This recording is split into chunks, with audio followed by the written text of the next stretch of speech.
Ya, sosial media itu tempat terbuka gitu ya. Kalau ada sesuatu itu jangan langsung menjustifikasi gitu, jangan langsung judge gitu, jangan langsung menuduh, jangan langsung beropini karena uh, itu bisa kita harus membuka pikiran itu kemungkinan itu banyak banget gitu yang mungkin terjadi gitu. Karena memang yang namanya media sosial semua orang bisa menjadi siapapun di situ.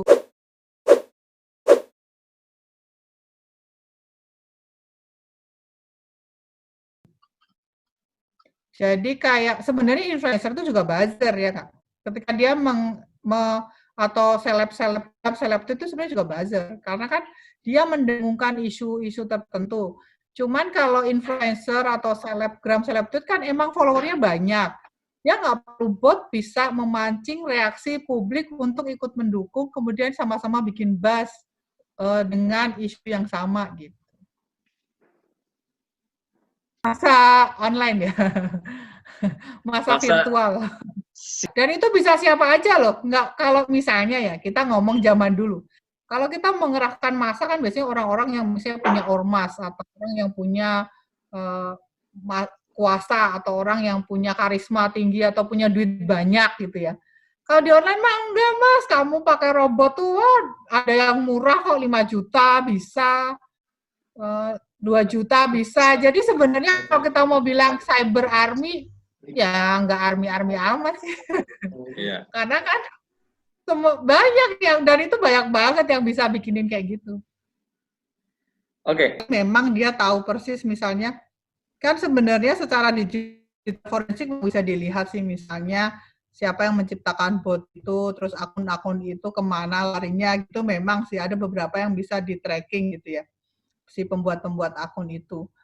Nah mungkin Pak Mar tahu, maksudnya punya kemampuan gitu ya untuk nge-tracking itu gitu ya. Sehingga dia bisa tahu persis misalnya kamu yang bikin siapa, yang nyuruh siapa, bayar siapa gitu.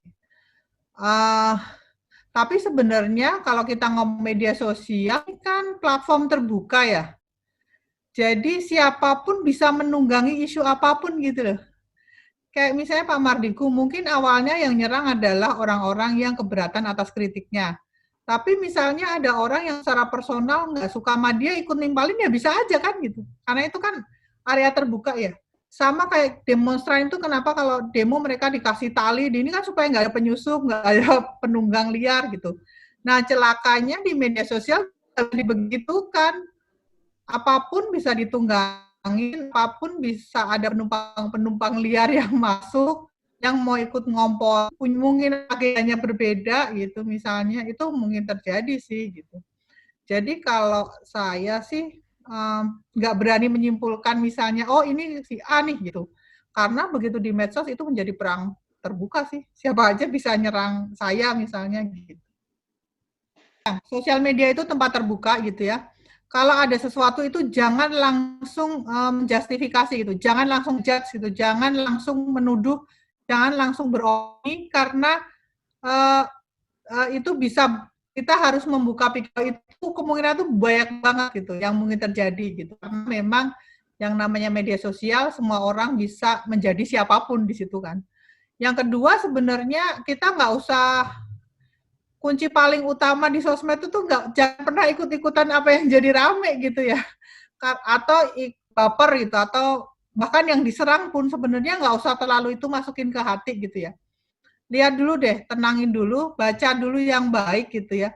Kalau memang nggak tahan, ini ada resep yang jitu dari temen saya, Soleh Solihun. Dan menurut saya bener sih, dia tuh tiap habis posting, gue tinggalin mbak. Dia nggak pernah baca mention, nggak apa ini segala macem, ya udah gitu.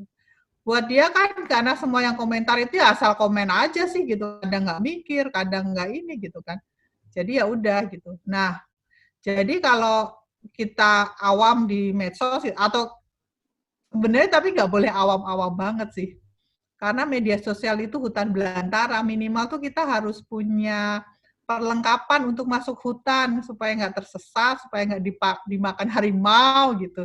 Jadi kita harus tahu persis, nggak semua akun itu dibaliknya benar orangnya itu.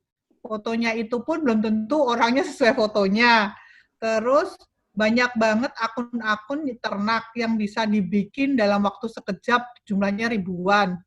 dan semua orang mungkin kok mengusung isu tertentu supaya mendapat perhatian gitu. Baik itu cara negatif maupun positif gitu ya. Jadi kalau saya malah justru gini, kadangkala ya, kan ada tuh yang suka bikin sensasi gitu atau bikin cerita apa ya, miris atau menyedihkan atau kontroversial. Mereka bukannya malu tapi malah seneng karena kan engagement-nya naik, follower-nya naik. Habis itu fee-nya dia naik kan gitu. Jadi paling baik ya kalau lagi rame dan kita nggak mau, ya nggak usah komen, karena komen tuh naikin engagement rate-nya mereka. Retweet, nge-like, itu tuh naikin. Kalau kita nggak suka, jadi hukumnya gini, di medsos itu, kalau kita nggak suka tayangan apapun, diemin, nggak usah direspon apapun, tapi langsung di-report. Jadi report as apa, misalnya itu spam, itu kekerasan, itu porno, gitu, udah. Karena by mesin mereka algoritma itu akan membaca, kalau ini saya report, berarti mesin itu akan membaca bahwa saya tidak suka konten itu. Jadi konten-konten sejenis itu nggak akan berseliweran lagi di timeline saya. Gitu.